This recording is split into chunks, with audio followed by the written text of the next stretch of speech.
Tripoli dari Jepang itu kan sudah sekitar 3.500-an ya.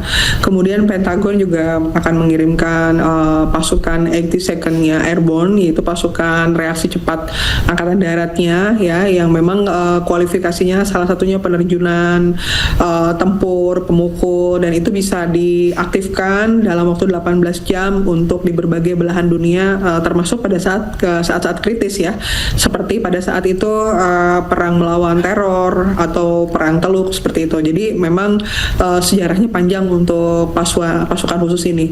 Nah, yang menarik adalah ternyata Iran tidak gentar menghadapi tantangan ya, atau bisa dibilang tambahan pasukan dari Amerika maupun Israel. Iran justru di sini memberikan kesempatan kepada para simpatisannya, termasuk proksi-proksinya. Masuk bulan kedua, salah satunya Houthi ya. Houthi sejak Oktober 2025 tidak pernah beroperasi di luar Yaman. Jadi baru kali ini untuk pertama kalinya Houthi ikut terlibat. Dan Houthi sendiri punya rekam jejak sebetulnya melakukan serangan kepada kapal-kapal di Laut Merah. Jadi ini nanti akan menjadi hal yang sangat buruk ketika checkpointnya double. Ada Selat Hormuz dan ada terusan Suez begitu ya. Jadi ada dua titik nanti yang akan mengganggu jalur perdagangan internasional. Dan ini kalau memang benar terjadi, maka akan jadi sejarah paling buruk dalam peperangan yang ada di muka bumi ini, dan kemudian berdampak langsung kepada energi dunia ya. 80 tahun kayaknya tidak pernah ada kasus-kasus seperti ini. Jadi ini adalah hal yang sangat dihindari, sehingga wajar ketika publik di Amerika demo besar-besaran ya, ada knocking dan lain-lain. Kalau tadi ditayangkan sampai 8 juta orang diprediksi ya. Begitu juga kelompok Yahudi yang anti Zionis di sana. Karena ini nanti yang akan terdampak dalam jangka panjang adalah nama baik, nama besar, dan jangka panjangnya adalah generasi muda dari Amerika itu sendiri yang harus mungkin meminta maaf karena kebijakan ini ya, mengancam perdamaian dunia dan tentunya ikut merugikan berbagai negara dengan kebijakan perang Epic Fury maupun Roaring Lion ini. Dan banyak yang menyampaikan bahwa ini adalah perang yang atas dasar pribadi dari Presiden Donald Trump, bukan keinginan dari masyarakat Amerika secara umum. Seperti itu, Mbak. Kalau misalnya Anda melihat peta kekuatan Amerika Serikat dan juga Iran begitu, apabila ada invasi darat, bagaimana perbandingannya? Ya, untuk simetris, saya rasa Angkatan Darat Amerika sudah berhitung ketika mengirimkan pasukan, dan pasti akan dikirim sebanyak mungkin, termasuk bantuan dari negara-negara sahabat ya, sekutu. Tapi di sini kalau kita bicara asimetris, Iran masih punya peluang, Mbak, mungkin 4-3 begitu ya. Peluangnya apa? Karena mau bagaimanapun perang dilaksanakan di wilayahnya Iran. Iran yang paling mengerti dan lebih paham mengenai seluk-beluk negaranya sendiri. Jadi kalau kita bicara perang kota, gerilya dengan ditarik kepada perang kota, maka faktor dari gedung, lokasi, infrastruktur kritis, objek vital nasional maupun bala bantuan dari sipil itu sangat mempengaruhi. Ya, jadi ada sipil yang ikut menyembunyikan atau memberikan tempatnya untuk dipakai ya, atau kita tahu sendiri banyak drone, bahkan beberapa rudal yang tertimbun reruntuhan. Dan ini hanya beberapa orang mungkin di antara pasukan Iran yang tahu. Nah, ini jadi menurut saya walaupun agak sulit ya medannya dengan banyaknya kehancuran di gedung-gedung, tapi kalau menggunakan taktik perang kota, gerilya, asimetrik, apalagi tadi disampaikan simpatisan 1 juta siap turun ya melawan 3.500 ditambah 3.500 ini sekitar 7.000 pasukan Amerika, masih ada kans berat Iran menang gitu. Jadi kans untuk menang itu masih ada, Mbak. 4-3 lah kalau saya hitung ya. Walaupun memang jangan sampai terus-terusan, kita masih berharap upaya-upaya damai yang dilakukan Pakistan, nanti rencananya 6 April akan ada summit di Islamabad ya, kita masih berharap mudah-mudahan cara itu bisa menyetop peperangan. Ada yang bilang kondisi geografis Iran sendiri ini merupakan juga benteng. Apakah nantinya Anda melihat dari invasi darat ini Amerika Serikat bisa menembus kondisi geografis Iran yang begitu sulit gini medannya, Mbak? Iya, Amerika tidak akan bisa bergerak sendiri, Mbak, kecuali dibantu oleh yang sudah ada di sana. Apakah nanti planted agent, ya agen tertidurnya, atau mungkin bantuan dari negara-negara teluk ya, yang memang jadi sekutu Amerika, ya Uni Emirat Arab misalnya gitu ya, atau negara-negara lain. Karena tadi betul, salah satu keunggulan dari asimetrik, pertama bensinnya adalah ideologi, militansi, keinginan, motivasi yang akan membakar semangat. Yang kedua adalah geostrategi, atau kalau kita tarik lagi lebih dalam ya, geografinya ini harus dimanfaatkan sebisa mungkin untuk Ya, IDF merilis video pesawat Angkatan Udara Israel dan pesawat KC-135 Amerika Serikat berpartisipasi dalam pengisian bahan bakar di udara bersama selama misi penyerangan ke Iran.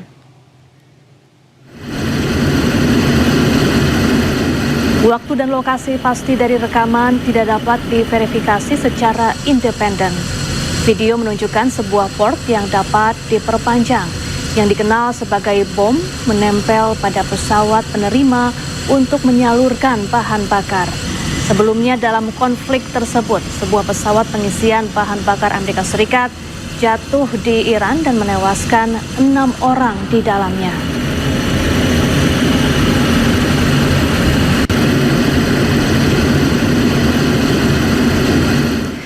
Pemirsa, tim pemadam kebakaran dan bulan sabit merah Iran berhasil mengevakuasi seorang balita dari reruntuhan bangunan.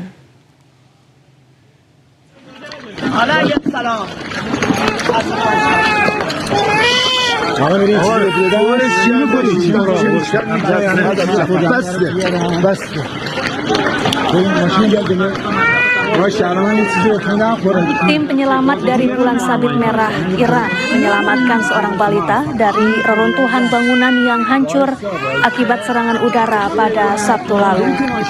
Terlihat seorang pekerja bulan sabit merah menggendong anak yang menangis dengan tubuh mungilnya yang dipenuhi debu.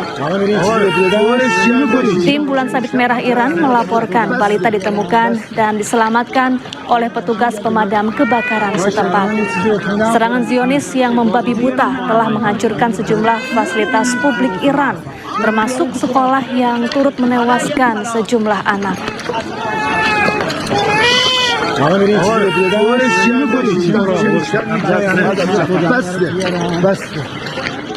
Ya, serangan Amerika Israel tak hanya menyasar ibu kota Iran Teheran, serangan juga menyerang pusat religi kota Qum dan menewaskan sedikitnya 6 orang.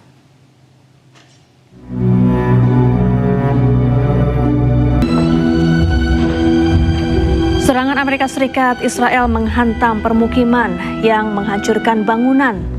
Laporan kantor berita Iran, Tasnim News, jumlah korban luka belum diketahui dan masih didata. Bulan sabit merah Iran terus melakukan pencarian terhadap penyintas yang mungkin masih terjebak di reruntuhan bangunan. Serangan Amerika Israel dilancarkan hampir bersamaan menargetkan 7 kota termasuk Teheran dan Qum.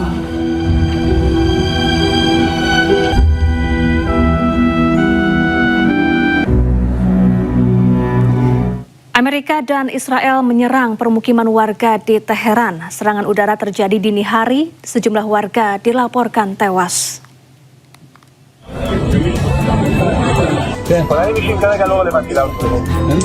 Amerika dan Israel melancarkan serangan udara ke permukiman warga di Teheran, Iran.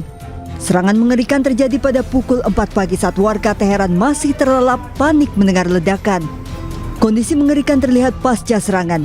Petugas pemadam kebakaran dan tim penyelamat berusaha mencari dan mengevakuasi korban di antara puing bangunan.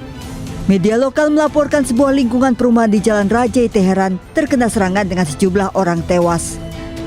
4 صبح بود با صدای انفجار بلند شدیم دود همه جا رو گرفت اومدیم دیدیم تمام خونه اومده پایین ماشین من داغون شد نصف خونه‌مون اصلا داغون شده دیگه همین دیگه اعصابم هی دارن آوار رو جابجا می‌کنن بنده خدا چقدر جنازه داره اردن داخل خونه وسایل بین رفته درها و پنجره همه کنده شده اینجا همسایه‌ها که می‌بینید اونا همه تخریب شده برای آتش‌نشانی که دیشب دارن زحمت می‌کشن هلال احمر نیروی انتظامی حالی که آمریکای معلول این کار انجام داده خونه ما هم که بین رفته.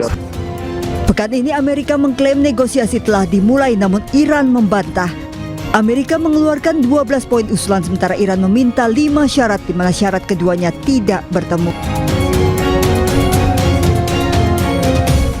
Ya, sementara itu, Perdana Menteri Israel Benyamin Netanyahu mengklaim telah berhasil dalam perang melawan Iran. Netanyahu juga tegaskan Israel akan melanjutkan serangan ke zona penyangga keamanan di Lebanon, Suriah, dan Palestina.